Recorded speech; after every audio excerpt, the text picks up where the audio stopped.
Hello everyone, welcome to my channel. तो आज के इस वीडियो में हम डिस्कस करेंगे गेट 2021 के क्वेश्चंस को, जिसमें हम लोग आज का जो टॉपिक है वो है ordinary differential equation and partial differential equation. ठीक है, और ये टॉपिक अगर मैं गेट के पॉइंट ऑफ व्यू से देखूं तो बहुत इंपॉर्टेंट हो जाता है, क्योंकि यहां से आपको 7 to 10 क्वेश्चन, इसके बीच में आपको कभी 7, कभी 8, कभी 9, तो इतने क्वेश्चन आपको देखने को मिलते हैं। ठीक है, और जिसमें से आपको 4 to 5 question ordinary differential equation के होंगे, या तो 4 to 5 क्वेश्चन आपके पार्शियल डिफरेंशियल इक्वेशन से होंगे। तो बहुत इंपॉर्टेंट टॉपिक है अगर मैं गेट एग्जाम की बात करूं। और यहां से ये वो टॉपिक है जहां से आप क्वेश्चंस को इजीली सॉल्व कर सकते हो, और यहां से आपको 7 to 8 मार्क्स सिर्फ इन दो टॉपिक से मिल सकते हैं। इसके अलावा ये जो आपका नेट के लिए भी काफी यूजफुल हो जाता है। तो एक एक करके हम क्वेश्चंस को सॉल्व करना स्टार्ट करते हैं। ठीक है,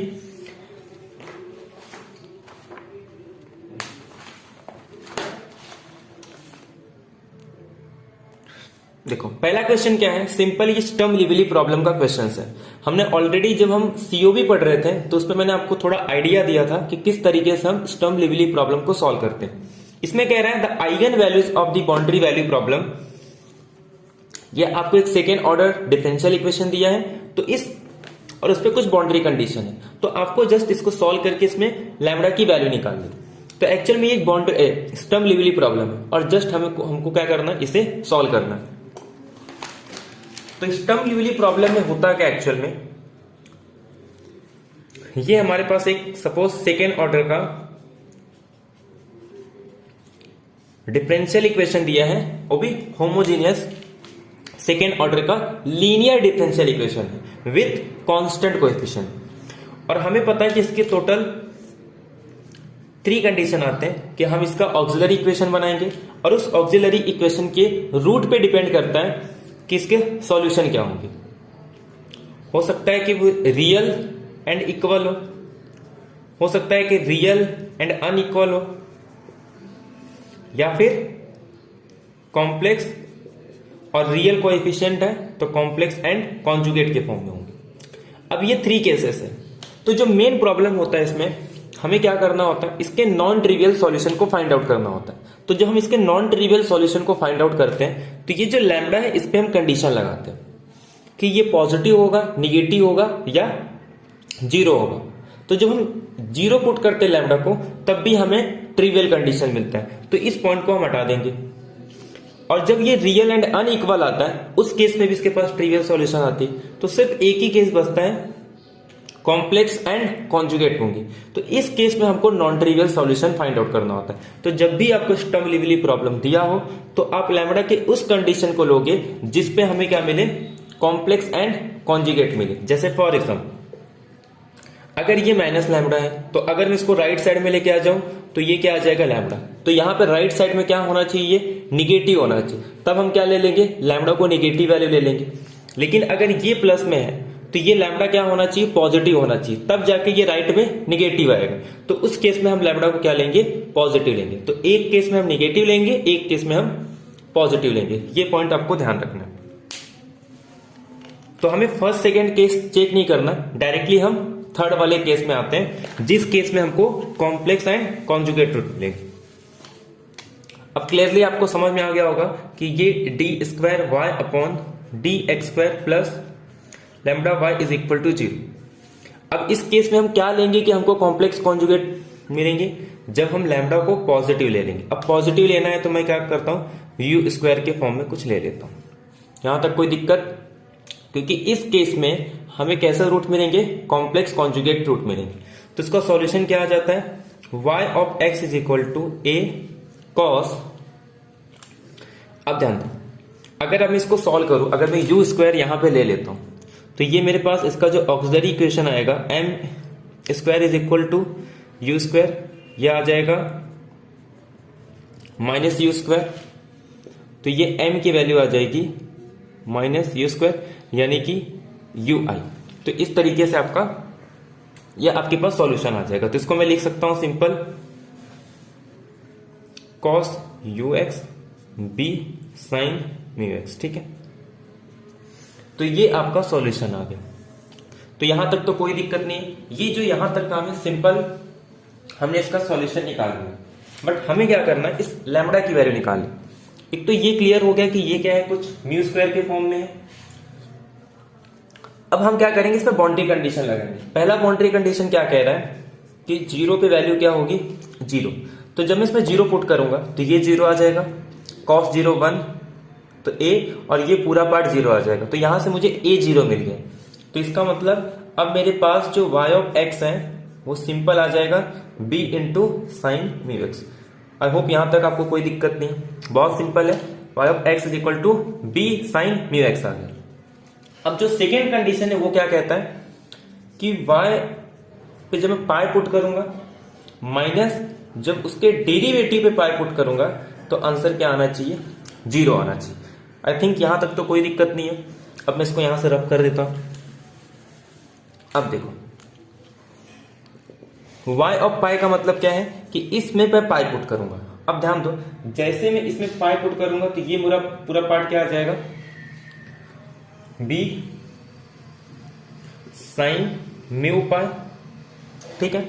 और यहां पे मुझे इसका डेरिवेटिव लेना है, तो जब मैं साइन म्यू एक्स का डेरिवेटिव लूंगा तो ये आ जाएगा मेरे पास, ये साइन म्यू एक्स का क्या हो जाएगा, कॉस म्यू एक्स और म्यू, तो ये b mu cos mu x, और एक्स के प्लेस पे क्या पुट करना है, पाई पुट करना है, इज इक्वल टू 0।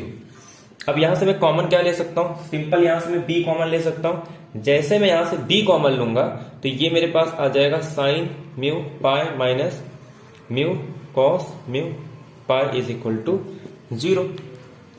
अब ध्यान दो, मेरे पास सॉल्यूशन क्या है, y of x is equal to b sine mu x.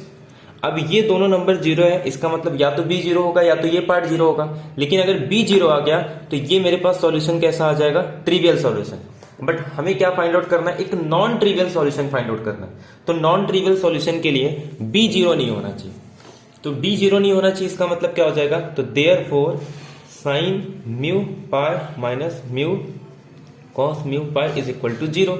तो यहां से ये आ जाएगा, इसको राइट साइड में लेके आऊंगा और कॉस को ये साइड, तो mu is equal to sine mu pi upon cos mu pi is equal to, तो ये म्यू इज इक्वल टू 10।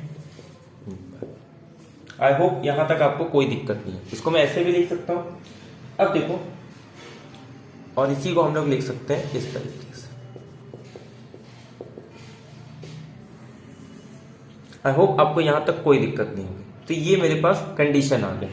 अब देखते हैं हमारा क्वेश्चन क्या है।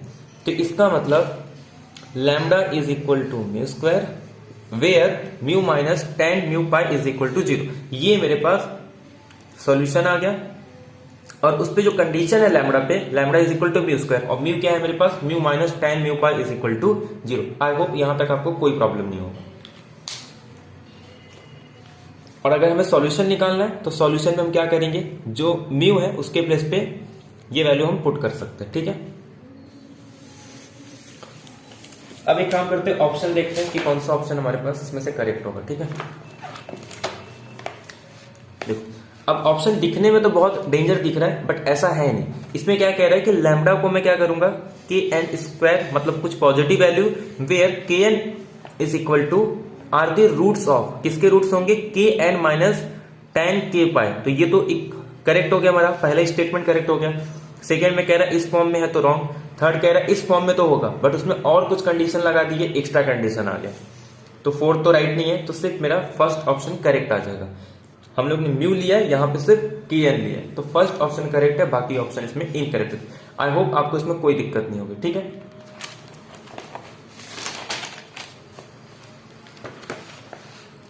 अब देखो सेकेंड क्वेश्चन की बात करते हैं। देखो ये एक सिंपल सा क्वेश्चन है, हमें एक इनिशियल वैल्यू प्रॉब्लम गिवन है। एक्चुअल में ये एक वेव इक्वेशन है, ठीक है। इस वेव इक्वेशन का सॉल्यूशन फाइंड आउट करना है बस, और उसमें जो भी सॉल्यूशन आएगा उसमें x के प्लेस पे 5 पुट करना है और t के प्लेस पे 5 पुट करना है, तो हमारा सॉल्यूशन आ जाएगा, ठीक है। इसमें हम लोग क्या करेंगे, सिंपल डी-एलेम्बर्ट्स का यूज करके हम लोग डायरेक्टली क्या करेंगे, सॉल्यूशन फाइंड आउट करेंगे। ये मेरे पास वन डायमेंशनल का वेव इक्वेशन है, ये इनिशियल कंडीशन है, और इस इनिशियल कंडीशन का यूज करके हम क्या करने वाले हैं, सॉल्यूशन को अपने फाइंड आउट करेंगे। ठीक है, बहुत ही सिंपल क्वेश्चन है, जस्ट आपको फॉर्मूला पता होना चाहिए डीएलेम्बर्ट सॉल्यूशन का, तो ये क्वेश्चन आप इजीली इसको कर सकते हो। ठीक है, अब देखो आपको पता होगा हमारे पास 3 टाइप के इक्वेशन होते हैं, एक होता है हीट इक्वेशन, वेव इक्वेशन और लैप्लास इक्वेशन। तो कुछ इस तरीके से हमारे पास वेव इक्वेशन होता है।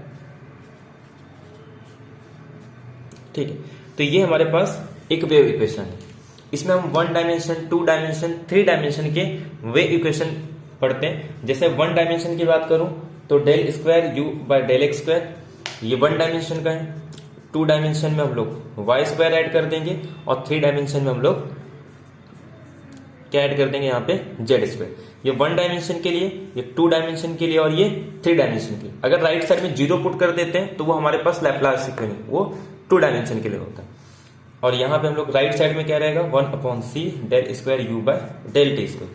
तो ये इस पे डिपेंड करता है, अगर मैं सिर्फ इतना पार्ट लूं तो 1 डायमेंशन, इन दोनों को लेंगे तो 2 डायमेंशन और ये पूरे ले लेंगे तो 3 डायमेंशन। ठीक है, तो ये हमारे पास एक सिंपल 1 डायमेंशन का वेव इक्वेशन है। हमारे पास गिवन क्या है, del square u upon del x square is equal to del u by del t square. तो ये मेरे पास गिवन दिया। ठीक है, तो इसका मतलब 1/c स्क्वायर है, तो c के प्लेस पे क्या है, सिंपल 1 है हमारे पास। और इनिशियल कंडीशन क्या दिया है, इनिशियल कंडीशन मतलब t इज इक्वल टू 0, तो t को 0 पुट किया है, तो ये हमारे पास क्या दिया है 0, और ये हमारे पास गिवन है 4x e raise to minus x square, और इसे हम लोग क्या कहते हैं, सिंपल g ऑफ x। तो g ऑफ x हमारे पास ये गिवन है।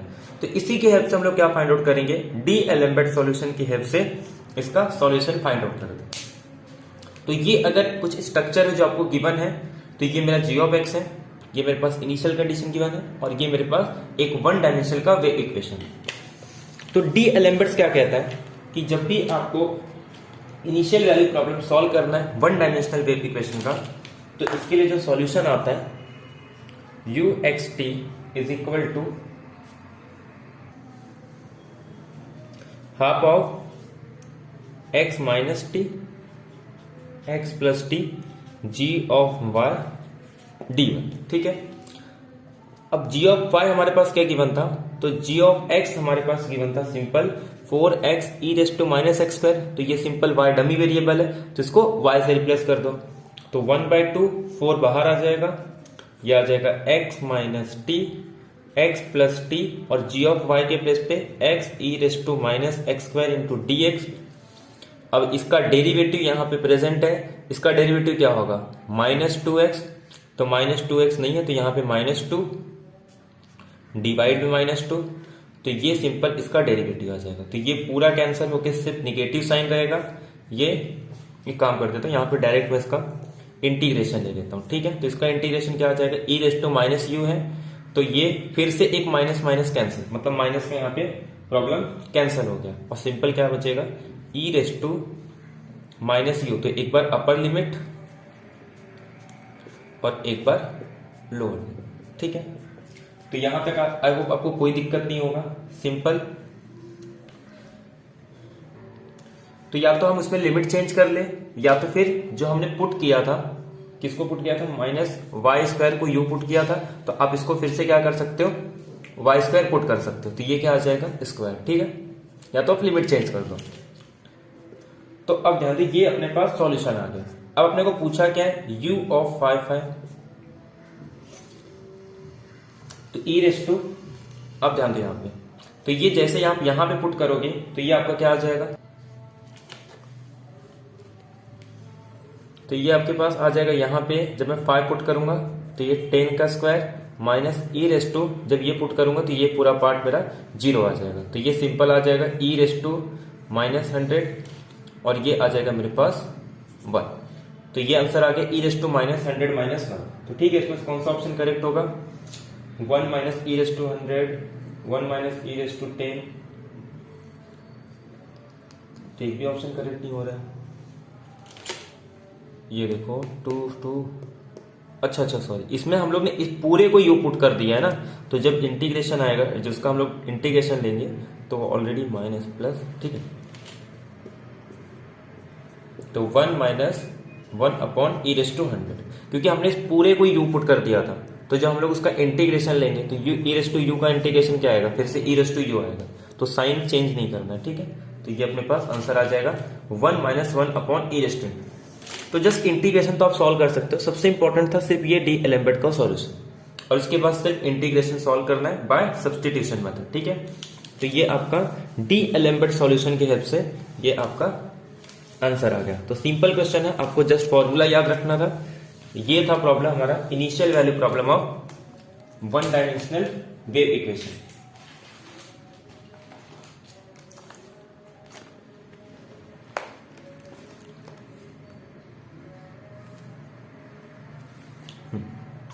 अब देखो ये क्वेश्चन क्या कह रहा है कि y ऑफ x ये सॉल्यूशन है इस इनिशियल वैल्यू प्रॉब्लम का। ये तो सिंपल क्वेश्चन है, आपको देख के पता चल रहा होगा, यहाँ पे x स्क्वायर है, यहाँ पे x है, ये सिंपल कॉची प्रॉब्लम है।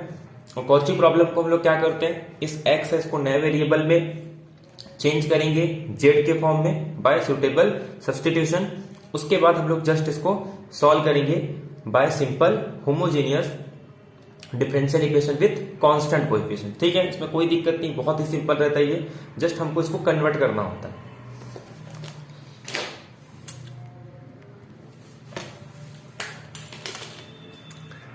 हमारे पास गिवन क्या है, x square d square y upon d x square minus 4x d y by d x plus 6y is equal to 0। जब भी आपके पास कुछ इस टाइप से गिवन हो, अगर ये 3 डिग्री का रहेगा तो यहाँ पे एक्स क्यूब, यहाँ पे एक्स स्क्वायर, कुछ इस टाइप का रहता है, तो हम लोग क्या करते हैं, इसको सिंपल x के प्लेस पे हम पुट कर लेंगे e raise to z, that is log x is equal to z आ जाएगा। इस सब्स्टिट्यूशन के हेल्प से हम लोग क्या करते हैं, एक नया ऑपरेटर डिफाइन करते हैं d is equal to d by d z, और इस पूरे को कन्वर्ट करते हैं किसके फॉर्म में, ऑपरेटर d के फॉर्म में। या फिर सपोज इसको अगर मैं d दे दूं, dy बाई डी एक्स, अगर ये मेरे पास d है तो इसको हम लोग क्या कन्वर्ट कर देंगे d डैश, ठीक है। तो अब इस पूरे को इसमें कन्वर्ट करना है, तो by substitution x is equal to e raise to z that is log x is equal to 1। तो ये जो पूरा टर्म है ना, ये कन्वर्ट हो जाता है simple d into d minus 1 से,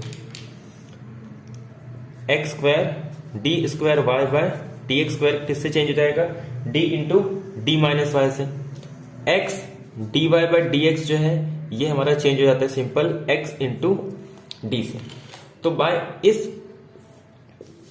कन्वर्जन का यूज करके हम इसको सॉल्व करते हैं। तो ये पूरा क्या हो जाएगा हमारे पास, d इंटू डी माइनस 1, ये पूरा मेरा सिंपल d आ जाएगा, और plus 6y is equal to 0। तो जो ऑक्सिलरी इक्वेशन होगा वो m minus 1 minus 4m plus 6 is equal to 0। तो ये आ जाएगा m square minus m minus 4m plus 6 is equal to 0, m square minus 5m plus 6 is equal to 0। ये plus है, ये माइनस है, तो इसका मतलब जो सॉल्यूशन आएगा हमारा पॉजिटिव आएगा। और ऐसा दो नंबर ढूंढना है जिस एक आ जाएगा हमारे पास 3, एक आ जाएगा 2, और दोनों प्लस रहेंगे, ठीक है। तो एक रूट आ गया 3 और एक रूट आ गया हमारे पास 2। तो देयरफॉर m की दो वैल्यू आ गई, m इज इक्वल टू 2 और 3। तो देयरफॉर जो मेरे पास सॉल्यूशन आ जाएगा ये कैसे है, डिस्टिंक्ट है और रियल रूट है। तो डिस्टिंक्ट और रियल रूट के लिए हमारे पास सॉल्यूशन क्या होता है, c1 e raise to m1x, तो m1x मतलब 2x, और second c2 e raise to 3x, ये मेरे पास सॉल्यूशन आ गया। अब क्या करना है मुझे, कह रहा है कि जब मैं 2 पुट करूंगा तो आंसर क्या आना चाहिए, 0। तो ये मेरा 0 आ जाएगा, यहां पे मैं 2 पुट करूंगा तो ये आ जाएगा c1 e raise to 4, c2 e raise to 6। रुको, ये मेरे पास x के टर्म्स में नहीं आएगा ना, ये तो z के टर्म्स में आने वाला है।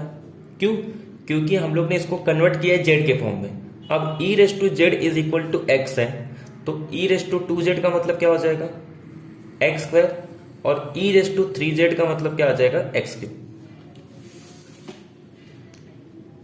तो जब इसको हम लोग कन्वर्ट करेंगे y ऑफ x, तो ये आ जाएगा c1 x square plus c2 x cube.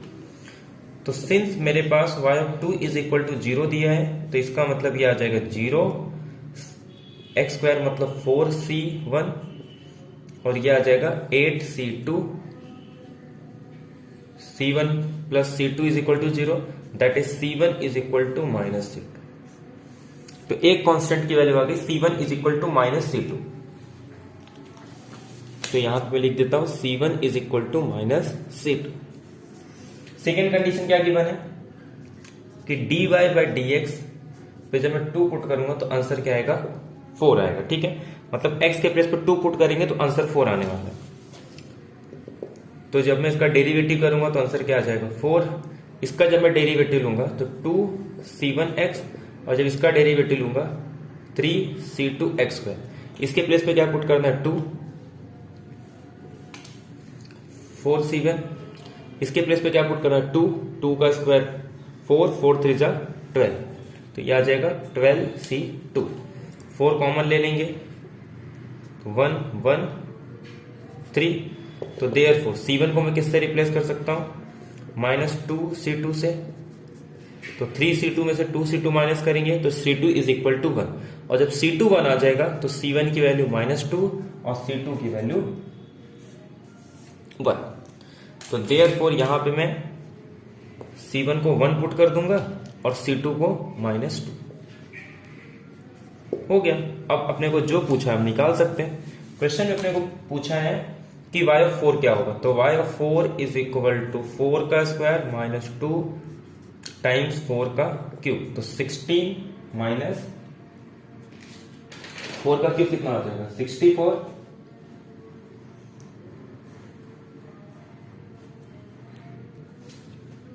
Minus में नहीं आएगा। ये c1 मेरे पास 4 आया था, c1 1 आया था, रुको c1 -2 आया था, c2 इज इक्वल टू 1 आया था, तो ये उल्टा हो जाएगा ना। c2 के प्लेस पे 1, तो कितना आ जाएगा ये c2 1 मतलब x क्यूब माइनस ये 1, तो x स्क्वायर आ जाएगा। ठीक है, जस्ट इसमें पुट कर दो, और यहां पे क्या आया था ये 2, तो 2 4 का क्यूब माइनस 4 का स्क्वायर, तो 4 का क्यूब 64, 1 माइनस 2, तो 64 16, और ये कितना आ जाएगा 4 का स्क्वायर 16 32, तो 64 माइनस 32 सिंपल आंसर आ जाएगा 32। ठीक है, ये थोड़ा अच्छे से लिखते हैं ना। c1 इज इक्वल टू 1 है और c2 इज इक्वल टू -2, अरे c1 इज इक्वल टू 1 और c2 इज इक्वल टू -2, तो इस तरीके से अपना ये आ गया। ठीक है,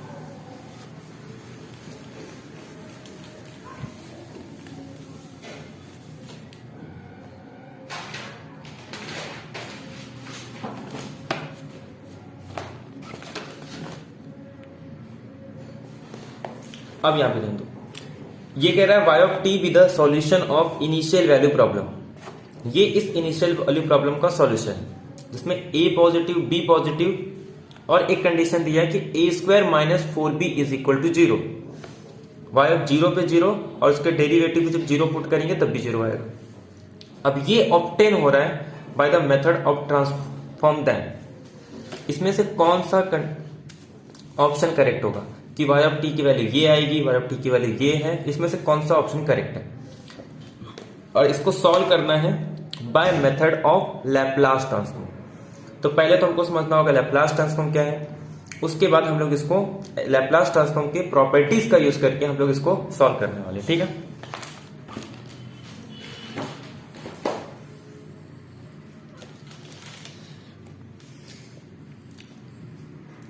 तो सपोज हमारे पास कोई फंक्शन गिवन है। ठीक है, हमें क्या करना है, इसका लैप्लास ट्रांसफॉर्म निकालना है। तो लैप्लास ट्रांसफॉर्म निकालना है इस एफ ऑफ टी का, तो इसके लिए जो फॉर्मूला होता है 0 to infinitive e raise to minus p t f of t d t, और इसको हम लोग सिंपल लिखते हैं एफ ऑफ पी से। मतलब टी के टर्म्स में दिया है, टाइम के टर्म्स में, हम लोग उसको एक नए वेरिएबल में कन्वर्ट करते हैं पी के टर्म्स में बाय यूजिंग दिस ट्रांसफॉर्मेशन, जिसको कहा जाता है लैप्लास ट्रांसफॉर्म। डिफरेंट टाइप्स के हमारे पास बहुत सारे ट्रांसफॉर्मेशन होते हैं। फूरियर ट्रांसफॉर्मेशन होता है, मिरिंग ट्रांसफॉर्मेशन होता है, लैप्लास ट्रांसफॉर्म होता है, जेड ट्रांसफॉर्मेशन होता है, और ये काफी इंपॉर्टेंट होता है। अगर आप इंजीनियरिंग मैथ्स को पढ़ा रहे हो तो ट्रांसफॉर्मेशन ये काफी इंपॉर्टेंट है। इसके बहुत सारे एप्लीकेशन हैं। अगर सबसे ज्यादा एप्लीकेशन किसी का है अप्लाइड मैथ्स में तो वो सबसे ज्यादा फूरियर ट्रांसफॉर्म का है। तो फूरियर लैप्लास ट्रांसफॉर्म के इसके बहुत सारे एप्लीकेशन है, क्योंकि जितने भी सिग्नल वगैरह है वो सब हम लोग जो कन्वर्ट करते हैं उसमें जो यूज करते हैं वो सारे फूरियर ट्रांसफॉर्म, यही सारे ट्रांसफॉर्मेशन का यूज किया जाता है। तो एक्चुअल में अगर प्रैक्टिकली लाइफ में देखा जाए तो फूरियर ट्रांसफॉर्म या फिर जो अप्लाइड के पार्ट्स होते हैं जैसे कि पार्शियल डिफरेंशियल इक्वेशन, ये सब काफी इंपॉर्टेंट रोल प्ले करते हैं। चाहे मैं इंजीनियरिंग की बात करूं या अगर आप फिनेंस में जाते हो तो फिनेंस में इसका काफी यूज है, खास करके पार्शियल डिफरेंशियल इक्वेशन का। ठीक है, तो अपने को क्या करना है, जस्ट इसको कैलकुलेट करना है कि इस फंक्शन का लैप्लास निकालना है। आप इसमें फंक्शन की वैल्यू पुट करो, इसको सॉल्व करो और आपको एक इसका फूरियर ट्रांसफॉर्मेशन मिल जाएगा, और बाद में हम लोग इसका फूरियर इनवर्स ट्रांसफॉर्म भी निकालते हैं। ठीक है, तो ये तो सिंपल डेफिनेशन हो गया। अब इसमें कुछ स्टैंडर्ड फंक्शन होते हैं, जैसे कि अगर पॉलिनोमियल दिया है तो उसका हम लोग लैप्लास क्या निकालेंगे, अगर एक्सपोनेंशियल दिया है तो क्या होगा, साइन का क्या होता है, कॉस का क्या होता है, साइन हाइपरबोलिक का क्या होगा, कॉस हाइपरबोलिक का क्या होगा। तो ये सब आपको याद होना चाहिए। ठीक है, तो ये तो हो गया सिंपल डेफिनेशन की। अब देखो क्वेश्चन में दिया गया हमको, मेरे पास गिवन है d square y by d t square plus a times d y by d t plus b y is equal to f of t. तो ये एक्चुअल मेरे पास गिवन है।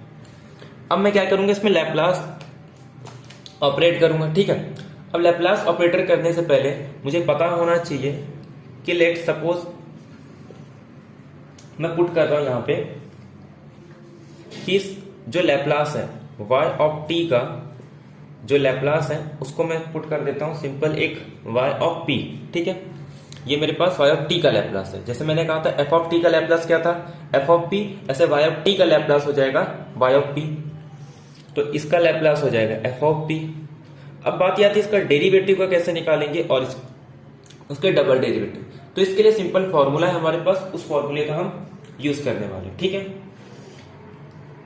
तो ये तो हो गया y ऑफ t का। अब हमको किसका निकालना है, y डैश t का निकालना है। तो जब y डैश t का निकालना होगा तो आप क्या करोगे, ध्यान दो, p y of p minus y of 0,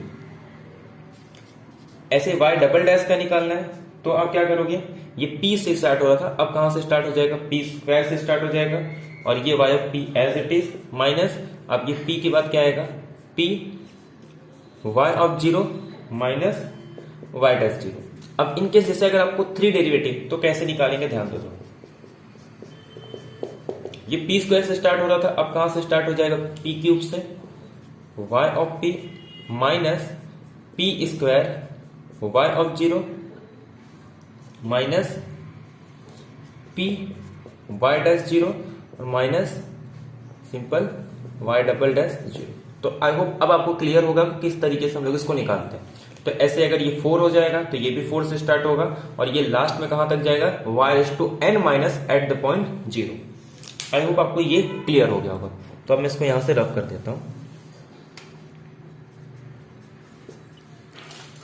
तो मतलब ये हो गया कि यहां पे इसके प्लेस पे आपको क्या पुट करना है, ये इसके प्लेस पे आपको पुट करना है ये dy बाई डी टी, और y के प्लेस पे आपको y ऑफ p पुट करना है। तो जस्ट इसको हम लोग इस फॉर्म में पहले लैप्लास ऑपरेटर करेंगे, और लैप्लास में लीनियर कॉम्बिनेशन सारे चीजें हो जाती है। यहाँ पे जब एल ऑफ पी को करोगे तो ये इक्वालिटी में ओपन हो जाता है। ठीक है, मतलब लीनियर कॉम्बिनेशन को प्रिजर्व करता है।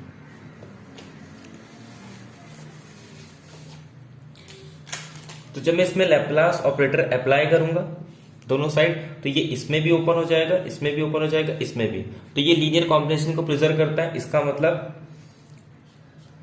इस तरीके से लिख सकता हूं मैं, ए को बाहर ले सकता हूं, ठीक है, तो इस तरीके से कुछ लिख सकता हूं। तो इस तरीके से लिखने के बाद मैं क्या करूंगा, इसके लैप्लास को पुट करूंगा। तो इसके लैप्लास की वैल्यू क्या है हमारे पास, p square y of t minus p y of zero minus y dash zero, यहां तक कोई दिक्कत नहीं है। प्लस ए तो मेरा पूरा बाहर आ जाएगा, और वाई ऑफ टी की वैल्यू क्या है, वाई ऑफ टी है तो ये पी से स्टार्ट होगा, p into y of p minus y of zero plus b, और इसके प्लेस पे सिंपल क्या लिखेंगे, y of p is equal to f of t की वैल्यू क्या आ जाएगी, कैपिटल एफ ऑफ पी।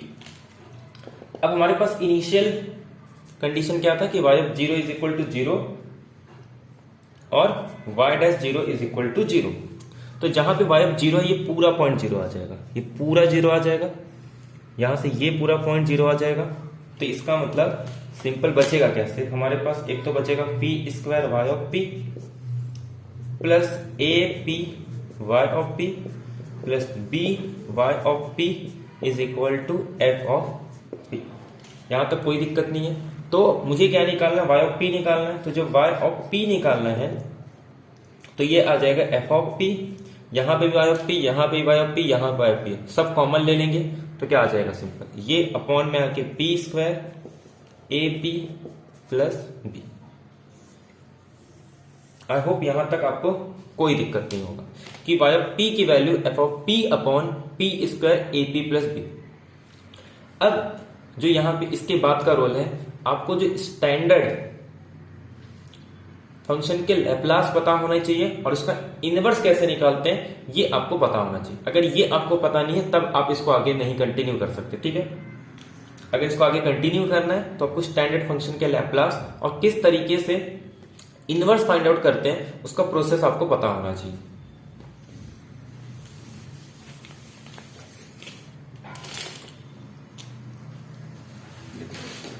एक काम करता हूं, ये हमारे पास y of p is equal to f of p upon p square a p plus d b आ गया। अब इसको सॉल्व करने से पहले कुछ स्टैंडर्ड फंक्शन के हम लैप्लास देख लेते हैं, उसके बाद इसको कंटिन्यू करेंगे, ठीक है।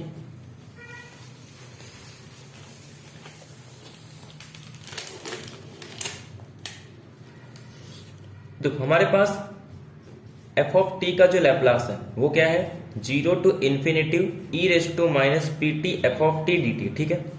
ये मेरे पास स्टैंडर्ड फंक्शन का लैप्लास है। अब अगर सपोज इसी में मैं एफ ऑफ टी के प्लेस पे वन पुट कर दूं तो सिंपल सी बात है, वन पुट कर देंगे इसके प्लेस पे तो e raise to minus p t का आ जाएगा। तो अब जिसमें इन्फिनिटी पुट करोगे सीधे सीधे e raise to minus infinity minus zero, तो e raise to minus infinity क्या आ जाएगा आपका सिंपल जीरो, और ई रेस टू जीरो क्या आ जाएगा वन, ठीक है। तो आप जब इसको पूरा सॉल्व करोगे तो वन का जो आता है ये सिंपल आ जाता है वन अपॉन एस, या फिर अगर आपको वन का डायरेक्ट नहीं निकालना है तो आप क्या करो, ई रेस टू ए टी का निकाल लो। जब यहां पे ई रेस टू ए टी का निकालोगे तो ये सिंपल क्या आ जाता है, A T minus p T, यहां से टी कॉमन ले लोगे ए minus P.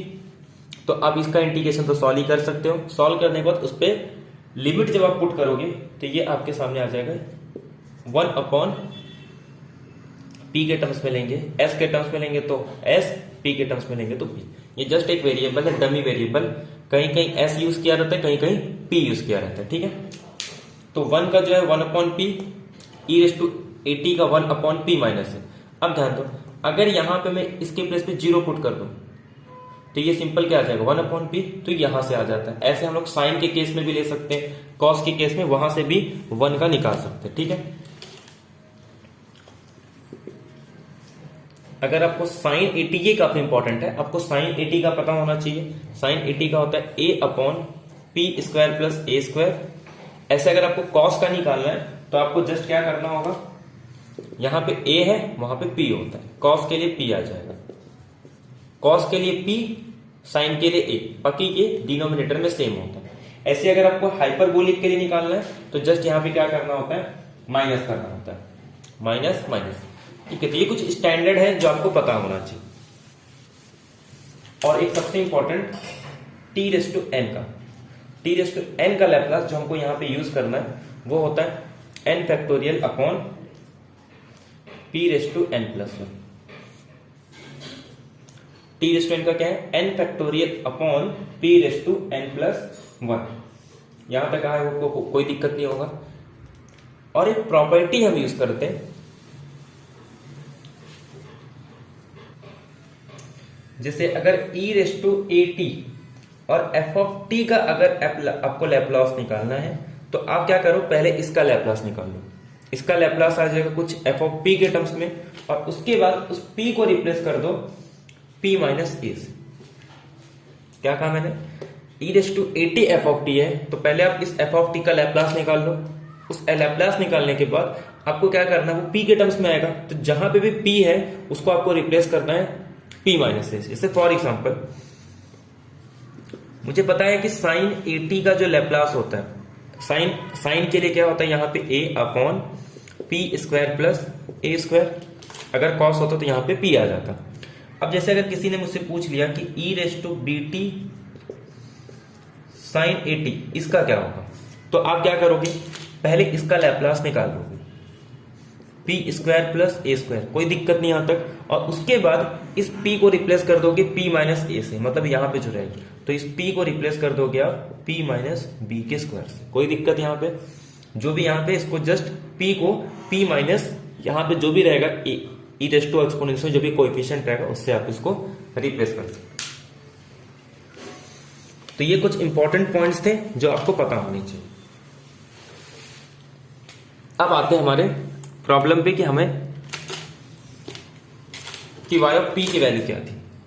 y of p जो था वो f of p upon p square AP plus b है। तो हम लोग क्या करेंगे, उसको उसी के फॉर्म में कन्वर्ट कर देंगे। ये जो है ना, इसको मैं कैसे लिख सकता हूं, ध्यान दो। मुझे अगर इसको कुछ x प्लस ए के स्क्वायर के फॉर्म में लिखना है, तो ये p स्क्वायर है तो इसको मैं ऐसे लिख सकता हूं, प्लस तो ये p स्क्वायर आ गया, और उसके बाद 2 टाइम्स करने पे ये आना चाहिए। तो मैं एक काम करता हूं, इसको लिख देता हूं यहां पे a/2। अब ध्यान दो, p स्क्वायर आ गया 2 times p into a/2, pa आ गया। अब यहां पे ध्यान दो, यहां पे क्या आना चाहिए था, b स्क्वायर आना चाहिए। अब ये सबसे इंपॉर्टेंट है, इसीलिए वहां पे हमारे पास एक कंडीशन गिवन था कि a square minus 4b is equal to 0। तो ये ऐसे ही नहीं दिया था, इसी चीज को एडजस्ट करने के लिए उसने कहा था कि यहां से a स्क्वायर की वैल्यू क्या आ जाएगी, 4b। तो देयरफॉर यहां से b की वैल्यू आ जाएगी a स्क्वायर बाय 4। तो जस्ट इसी पॉइंट को हमको यूज करना है, ठीक है, कि जब आप इसका स्क्वायर निकालोगे तो p स्क्वायर ऑलरेडी आपके पास है, 2 टाइम्स a इंटू b, तो 2 कैंसिल, pa आपके पास है। जब इसका स्क्वायर निकालोगे तो a स्क्वायर बाय 4, और a स्क्वायर बाय 4 क्या है आपका, b। तो इस कंडीशन का यहां पे यूज हो गया, ठीक है। तो आप इसको इस तरीके से लिख सकते हैं। अब इसमें हमें यूज करना है कॉन्वोल्यूशन थ्योरम। अब ये कॉन्वोल्यूशन थ्योरम क्या कहता है कि अगर आपका फंक्शन सपोज जो लैप्लास है कुछ इस तरीके से है, ठीक है, और अगर आप इसमें इनवर्स लैप्लास लगाते हो तो आपको जस्ट क्या करना है, इसे सॉल्व करना। अब ये एक्चुअल में होता क्या है, इसमें किसी एक फंक्शन को आप क्या ले लोगे, f of t minus you, और एक को एज इट इज रखोगे, ठीक है। तो आपको जस्ट ये इंटीग्रेशन सॉल्व करना है, और इस इंटीग्रेशन के फॉर्म में ही हमारा आंसर है। तो जस्ट इसे हमें कॉन्वोल्यूशन थ्योरम को अप्लाई करना है।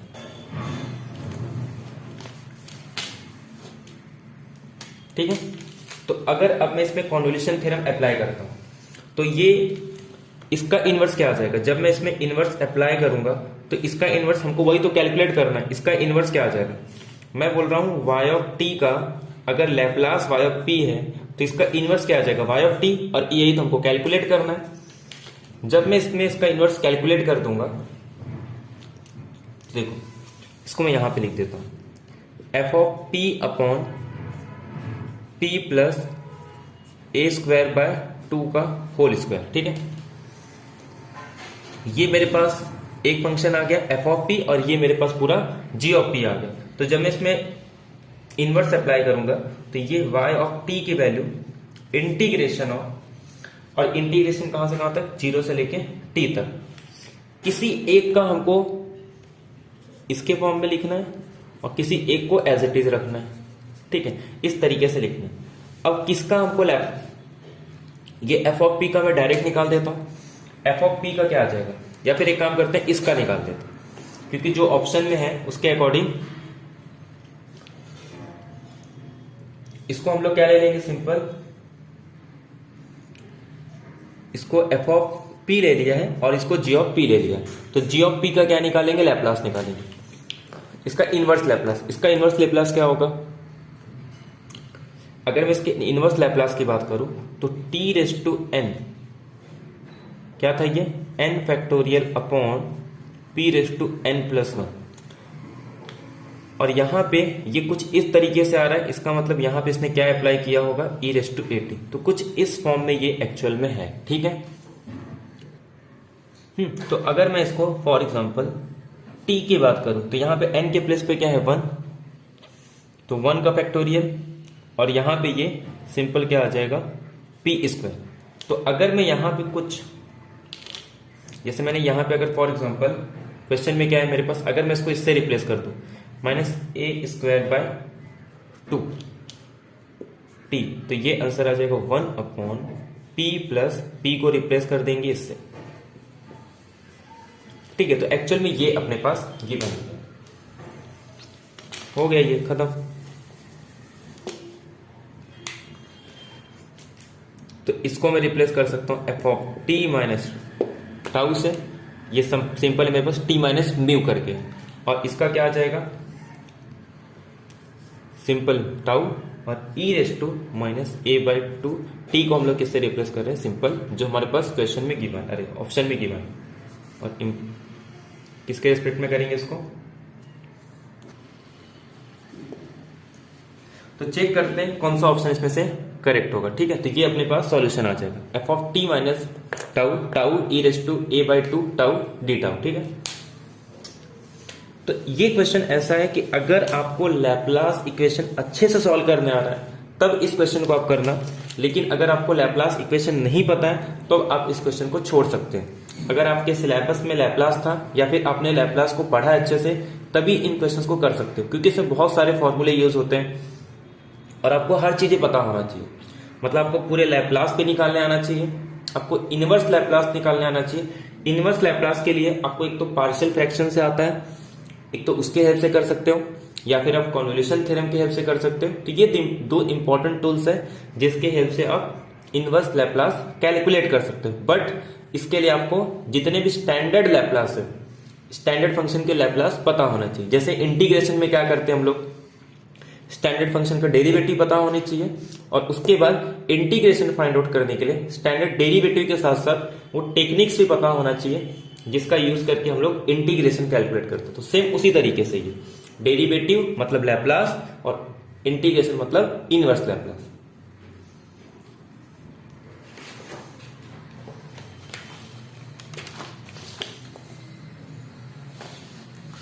तो हमारे पास में से बी ऑप्शन करेक्ट हो गया कि tau e raise to minus a by two tau, और ये f of t minus tau.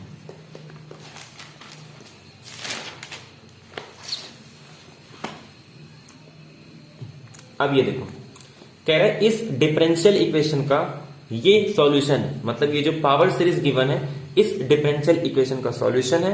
आपको जस्ट कैलकुलेट करना है a4 bye a0। Simple calculation part का ये क्वेश्चन है। आप इसमें पुट करो, इसका डबल डेरिवेटिव निकालो, इसमें पुट कर दो, इसको एज इट इज यहां पुट कर दो, कोएफिशिएंट को इक्वेट करो, आपको a4 a0 दोनों मिल जाएगा, ठीक है। करते हैं इस क्वेश्चन को हम लोग।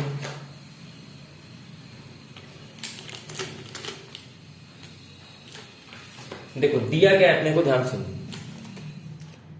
D square y by d x square minus 24x square y is equal to 0, और कह रहा है कि y इज इक्वल टू एक पावर सीरीज दिया है a के x raise to k is from 0 to infinity.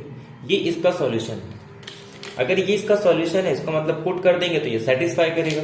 इसका डबल डेरिवेटिव निकालेंगे तो क्या आएगा, ये k इंटू k माइनस 1, तो ये मेरे पास हो जाएगा, अगर इसको 2 टाइम करूंगा तो एक k आ जाएगा, k minus 1 A k x s to के माइनस 2, और के की वैल्यू 2 टाइम डेरिवेटिव करेंगे तो ये 0 से लेके इन्फिनिटी तक, माइनस 24x² समेशन के is from 0 to infinity a k x s to k plus 2 is equal to 0। I hope यहां तक आपको कोई दिक्कत नहीं होगी, ठीक है। अब आपको क्या करना है ध्यान से, जैसे मैं यहां पे 2 पुट करूंगा तो क्या आ जाएगा, ये मेरे पास 2 पुट करने पे ये 2 और ये 1, 2 a2 और 2 पुट करने पे ये 0। 3 जब मैं पुट करूंगा तो ये आ जाएगा मेरे पास 3, 3 माइनस 1 2, तो यानी कि 3 2 6 a3, और यहां पे ये सिंपल x आ जाएगा, ठीक है। उसके बाद क्या करना है, मुझे कितने वैल्यू चाहिए, एक तो a0 चाहिए और एक तो a4 चाहिए।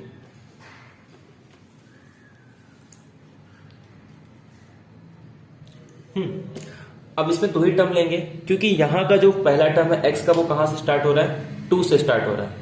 तो अब देखो x² का जो कोएफिशिएंट आएगा, ध्यान देना, क्योंकि यहां पे तो कोई भी टर्म है नहीं, अगर मैं इसको 0 पुट करूं तो डायरेक्ट x² से स्टार्ट होगा, मतलब x और कांस्टेंट पार्ट यहां पे नहीं होगा। अब सेकंड क्या ले लेते हैं हम लोग, x² ले लेते हैं। तो यहां पे x² के लिए यहां पे क्या पुट करेंगे हम लोग, जब हम लोग 4 पुट करेंगे तब x² आएगा, तो ये आ जाएगा मेरे पास 4 और 4 माइनस 1 3, यानी कि 4 3 12, a4 x² को मैंने कॉमन ले लिया। यहां पे जब मैं 0 पुट करूंगा तब आएगा, तो ये 0 पुट कर लेंगे तो ये x², इसको बाहर ले लिया, ये आ जाएगा a0 और ये माइनस 24 a0। उसके बाद फिर x³ के टर्म से मतलब नहीं, x⁴ के टर्म से मतलब नहीं, ऐसे चलते जाएगा, इज इक्वल टू 0। अब राइट साइड में 0 है तो x² का कोएफिशिएंट क्या आएगा, 0, इसको 0 की इक्वल पुट कर दो, तो 12a⁴ is equal to 24 a0। Question ने पूछा है a4 बाय a0, तो 24 बाय 12, 4 से कैंसिल करेंगे या फिर 4 से ही कैंसिल हो, 6 से कैंसिल हो जाएगा, ठीक है। तो ये सिंपल 2 आ जाएगा, 12 2 24। तो सिंपल आंसर क्या आ जाएगा, a4 bye a0 is equal to 2। तो कुछ नहीं करना था, सिंपल कैलकुलेशन पार्ट है, ऐसा नहीं इसमें कुछ बहुत अलग लॉजिक लगाना है, इसके लिए आपको डिफरेंशियल इक्वेशन आना चाहिए, ऐसा कुछ नहीं है। जस्ट इसको आपको उसमें पुट करना था, कोएफिशिएंट को इक्वेट करके आपका आंसर आ जाता। अगर आप इसको सोचते कि नहीं आ रहा है तो ऐसे नहीं, गेट में ऐसे बहुत सारे क्वेश्चन है जो सिंपल आपके कैलकुलेशन से आ जाते हैं, उसमें कोई अलग लॉजिक नहीं लगाना होता। बट ये है कि गेट के क्वेश्चन में आपको बहुत कैलकुलेशन करना, तो आपका सिंपल इसका आंसर आ जाएगा 2 आंसर है, और ये एमसीक्यू क्वेश्चन नहीं है, न्यूमेरिकल टाइप का है। अब नेक्स्ट देखो, ये तो सिंपल क्वेश्चन आपका कॉची प्रॉब्लम है, u(x,y) is the solution of the Cauchy problem. ये आपको कंडीशन गिवन है, इनिशियल कंडीशन कि u(x0) is equal to minus x²। आपको पूछ रहा है u ऑफ 2 1 क्या होगा।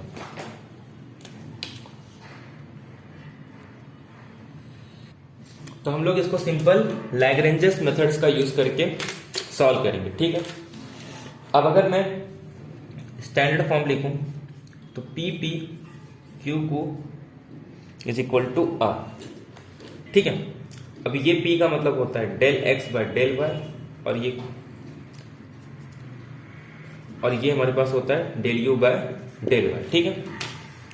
और ये इसका p और ये q इसका कोएफिशिएंट हो गया, ठीक है। अगर इस टाइप के जब भी हमें कोई पार्शियल डिफरेंशियल इक्वेशन गिवन हो तो हम लोग उसको सॉल्व करते हैं लैग्रेंजेस मेथड से।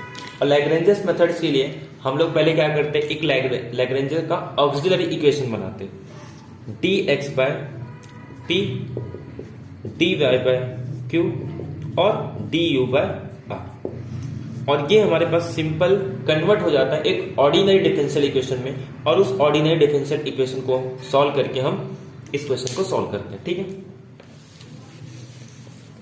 अब अगर मैं इसी से कंपेयर करूं तो मेरे पास गिवन क्या है, x into del u by del x plus del u by del y is equal to 1। यहां पे कुछ नहीं है तो 1, ये मेरे पास p, इसका कोएफिशिएंट कैपिटल P, ये मेरे पास स्मॉल q, तो इसका कोएफिशिएंट कैपिटल Q और ये मेरे पास कैपिटल R है। तो देयरफॉर जो लैग्रेंजेस का ऑक्सिलरी इक्वेशन बनेगा वो बनेगा dx बाय कैपिटल P, मतलब x dy by capital Q यानी कि 1 और डेल u बाय 1। अगर आप इसको सॉल्व करते हो तो ये क्या आ जाएगा, simple log x is equal to यहाँ पे y के रिस्पेक्ट में करेंगे तो y प्लस यहाँ पे कोई कांस्टेंट a ले लेते हैं। ठीक है, अगर आप इसको सॉल्व करोगे, पहले इसको ऐसे रखते हैं, एक काम करते हैं, एक में मुझे u चाहिए तो अगर मैं इसको सॉल्व कर दूंगा तो ये मेरे पास सिंपल आ जाएगा y is equal to u plus b। ये एक इक्वेशन मिल गया और ये एक इक्वेशन मिल गया। अब थोड़ा ध्यान दो, मेरे पास कंडीशन क्या गिवन है कि u of x 0 is equal to minus x पर। मतलब क्या है कि अगर मैं इसको पैरामीटराइजेशन करूं तो x को t पुट करूंगा तो y क्या आ जाएगा 0 और म्यू आ जाएगा माइनस टी स्क्वायर। मतलब x को t पुट करेंगे y 0 और जो u है हमारे पास माइनस टी स्क्वायर आ जाएगा। तो अगर ध्यान दो, मैं अगर इसमें पुट कर रहा हूं तो y के प्लेस पे क्या आ जाएगा, सिंपल 0, म्यू की वैल्यू क्या है माइनस टी स्क्वायर, तो b इज इक्वल टू आ जाएगा मेरे पास टी स्क्वायर। आई होप आपको ये पॉइंट क्लियर हो गया होगा। तो जो कंडीशन गिवन था उसका यूज करके यहां पे मेरे पास b की वैल्यू आ गई टी स्क्वायर। अब ऐसे अगर मैं यहां पे पुट कर रहा हूं तो x के प्लेस पे t, y के प्लेस पे 0 और a की वैल्यू आ जाएगी log t। तो b आ गया टी स्क्वायर, a आ गया log t। तो मेरे पास a कांस्टेंट की वैल्यू भी मिल गई और b कांस्टेंट की वैल्यू भी मिल गई।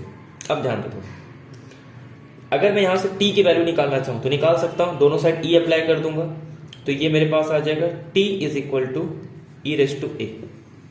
ऐसा इसके लिए कर रहा हूं ताकि मैं b और a के बीच में कोई रिलेशन डिफाइन कर पाऊं। ठीक है, तो अगर मैं टी स्क्वायर की बात करूं तो ये मेरे पास आ जाएगा ई रेस टू 2a। तो यहां से क्या मिल गया मुझे, टी स्क्वायर को मैं रिप्लेस कर सकता हूं b से, तो b is equal to e raise to 2a। I hope आपको ये पॉइंट यहां तक क्लियर हो गया होगा कि b की वैल्यू आ गई ई रेस टू 2a।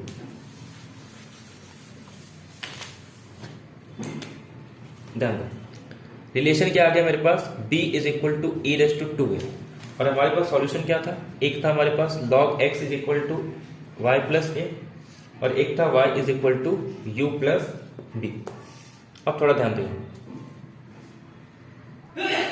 अगर अब मैं इसका यूज करूं तो ये आ जाएगा y minus u is equal to b और b को मैं क्या लिख सकता हूं, ई रेस टू 2a और a के प्लेस पे क्या लिख सकता हूं, a के ऑलरेडी हमने वैल्यू निकाली थी, a क्या आ जाएगा मेरे पास log x माइनस वाई।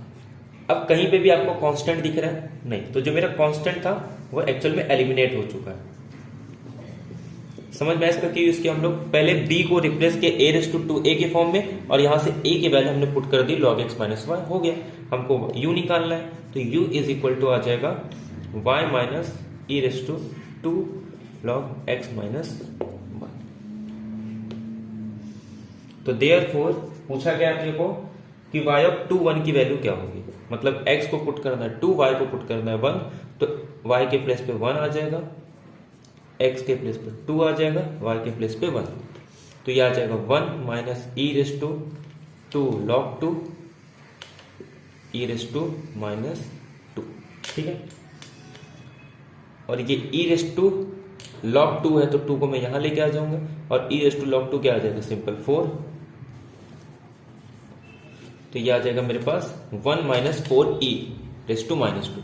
तो ये मेरा आंसर आ जाएगा कि y 2 1 की value 1 minus 4 into a raise to minus 2। तो देखा जाए तो सिर्फ कैलकुलेशन पार्ट इसमें ज्यादा होता है, बाकी कुछ नहीं है। सिंपल कॉची प्रॉब्लम से, जो कॉची प्रॉब्लम को हम लोग बाय यूजिंग लैग्रेंज मेथड इसको हम लोग इसको सॉल्व कर सकते हैं। ठीक है, तो u 2 1 की वैल्यू 1 माइनस 4 ई माइनस 2 आ गया। ठीक है,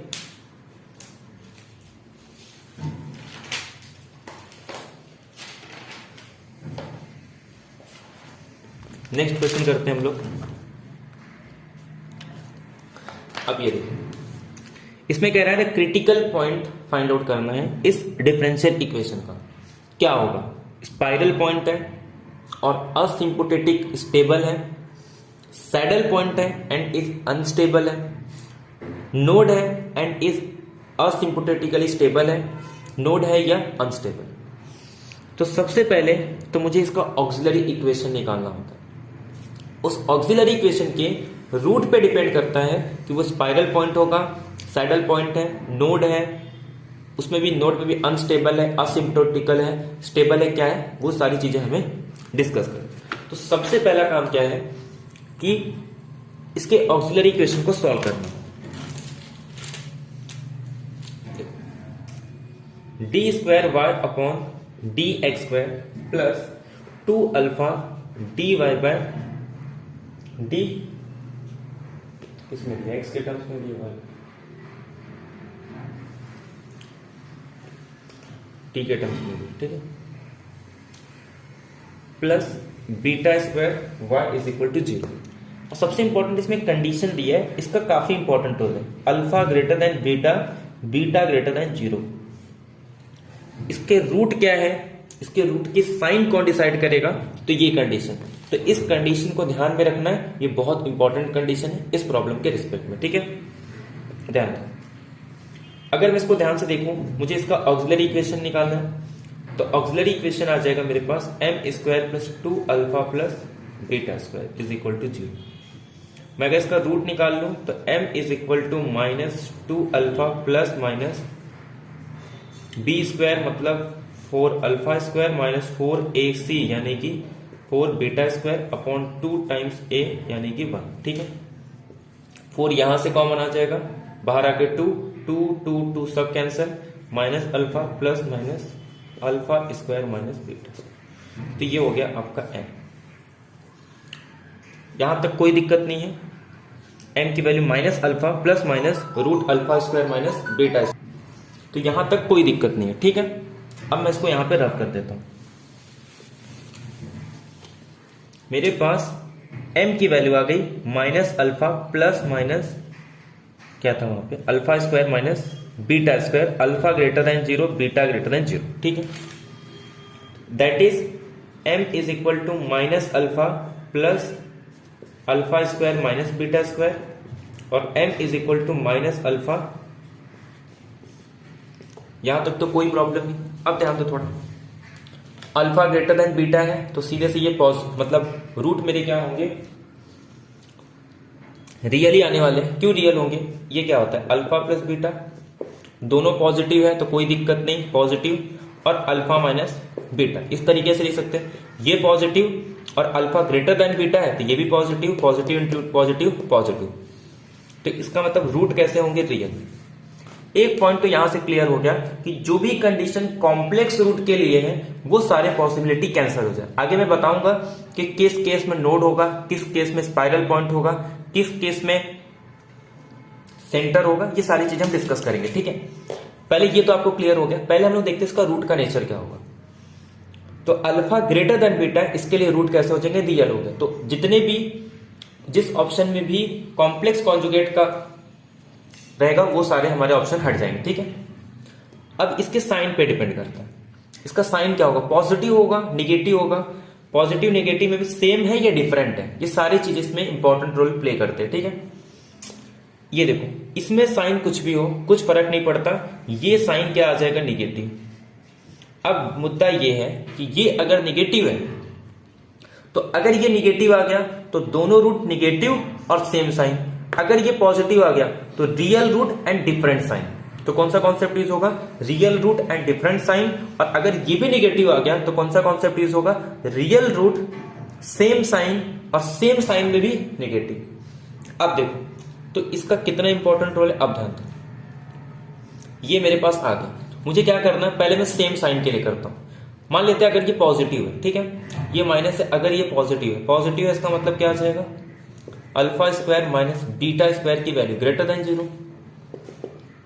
तो इससे क्या आ जाएगा कि alpha square minus beta square greater than alpha आ जाएगा।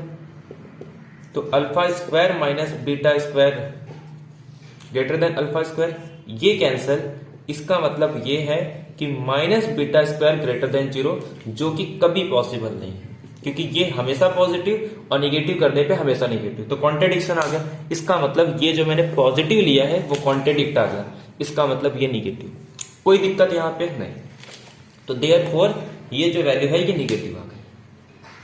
तो दोनों negative, real root negative sign मतलब same sign, real and distinct, क्योंकि alpha square minus beta square zero नहीं है, negative and same sign.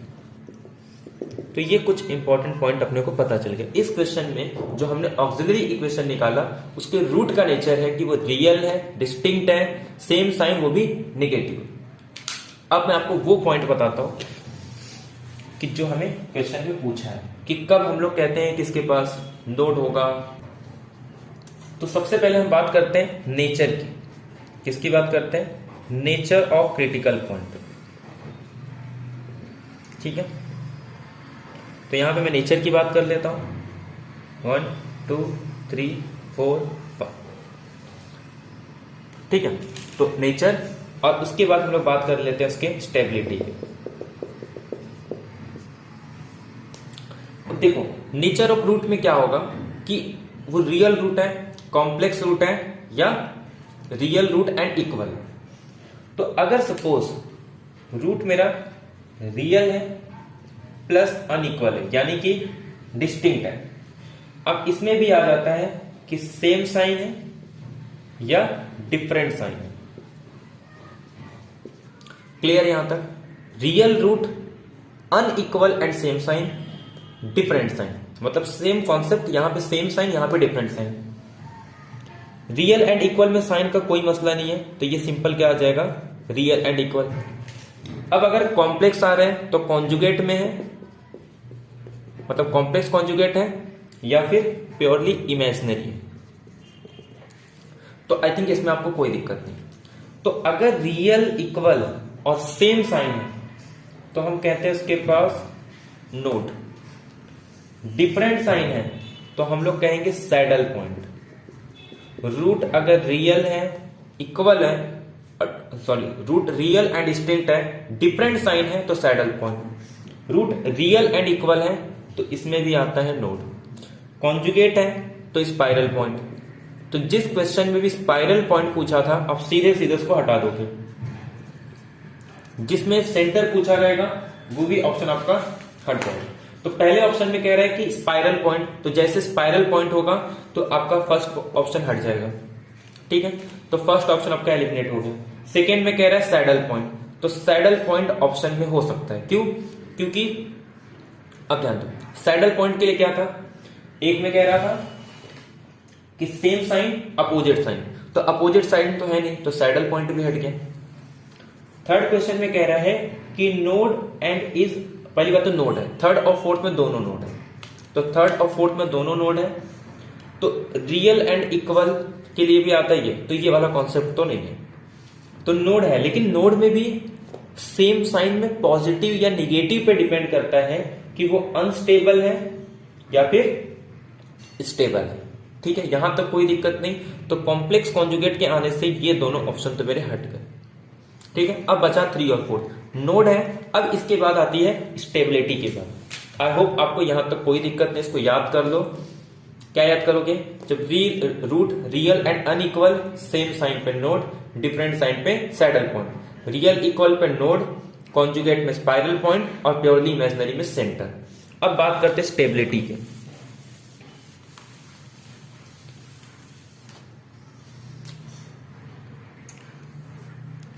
First, second, third, fourth, fifth, इसमें 2 थे। रियल मेरे रूट इक्वल थे, sorry root real and unequal थे।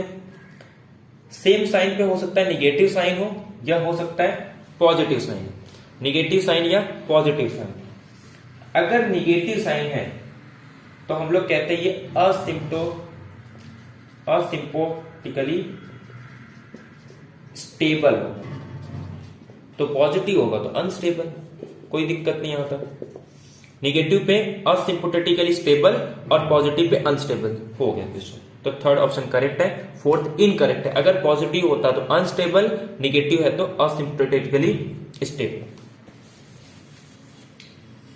Second में इसमें अपोजिट साइन था, तो अपोजिट साइन में निगेटिव और पॉजिटिव का कोई कॉन्सेप्ट ही नहीं होता, ये हमेशा अनस्टेबल होता है। ठीक है, अगर अपोजिट साइन है तो आपको पता एक निगेटिव एक पॉजिटिव, तो इसमें साइन का कोई दिक्कत नहीं, तो सीधे सीधे बोल दोगे अनस्टेबल है। फिर आता है रियल एंड इक्वल। अब इसमें ध्यान दें, रियल एंड इक्वल में भी हो सकता है कि बी पे डिपेंड करेगा, क्योंकि बी निगेटिव भी हो सकता है पॉजिटिव भी हो सकता है। अगर बी निगेटिव है तो आंसर मेरा पॉजिटिव, अगर बी पॉजिटिव है तो आंसर निगेटिव, क्योंकि राइट वाला पार्ट तो जीरो है। तो देयरफॉर इसमें भी पॉजिटिव निगेटिव का कॉन्सेप्ट होता है। तो अगर रूट निगेटिव है तो असिम्प्टोटिकली स्टेबल, अगर पॉजिटिव है तो अनस्टेबल। सेम वही फर्स्ट के जैसा, तो याद रखना है पॉजिटिव पे अनस्टेबल, निगेटिव पे असिम्प्टोटिकली स्टेबल। कॉम्प्लेक्स कॉन्जुगेट में भी कुछ इस तरीके से होगा, अल्फा प्लस माइनस आई बीटा। अब ये रियल पॉइंट को पकड़ लो, रियल पार्ट को, इमेजिनरी पार्ट को नहीं पकड़ना। रियल पार्ट अगर निगेटिव तो असिम्प्टोटिकली स्टेबल, अगर रियल पार्ट पॉजिटिव तो अनस्टेबल, कोई दिक्कत नहीं।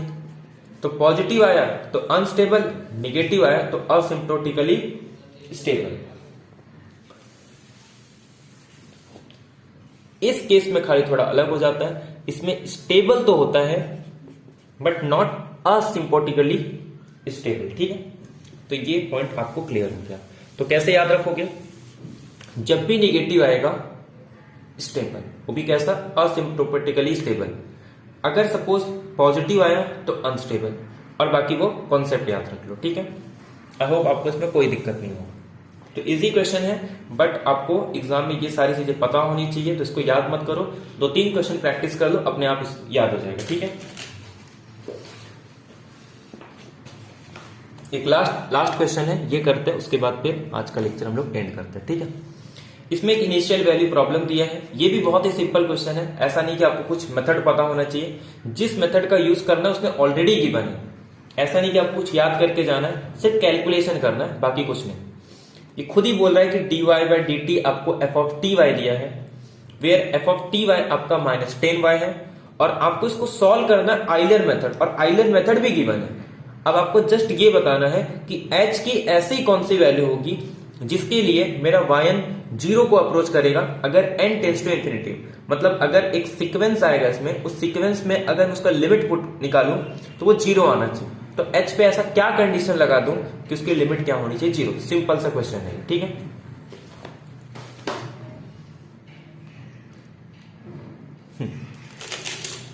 देखो ये कह रहा है आपको dy by d t is equal to f of t y, t greater than 0, y of 0 is equal to 1, ये गिवन। और ये जो एफ ऑफ टी वाई है वो आपका -10y है, कोई दिक्कत नहीं यहां तक। अब आपको करना है कि इस आइलर इक्वेशन को आपको सॉल्व करना। तो आप जितने जल्दी इसको सॉल्व कर सकते हो उतना अच्छा है। पहले हम लोग क्या करेंगे, n को अगर मैं 0 पुट कर दूं तो ये y1 आ जाएगा, ये आ जाएगा y0, ये आ जाएगा h f of t0 y। कोई दिक्कत यहां तक नहीं। y1 as it is, y0 मतलब इनिशियल कंडीशन, तो इनिशियल कंडीशन कितना है 1, h को मैं ऐसे ही रखूंगा। यहां पे सुनो, y की वैल्यू क्या है यहाँ पे 1, और इसमें इससे कोई फर्क नहीं पड़ता, सिर्फ y से फर्क पड़ता है क्योंकि इसमें सिर्फ y है। तो -10y के प्लेस पे 1, तो ये आ जाएगा -10hy। आई होप आपको यहां तक कोई दिक्कत नहीं।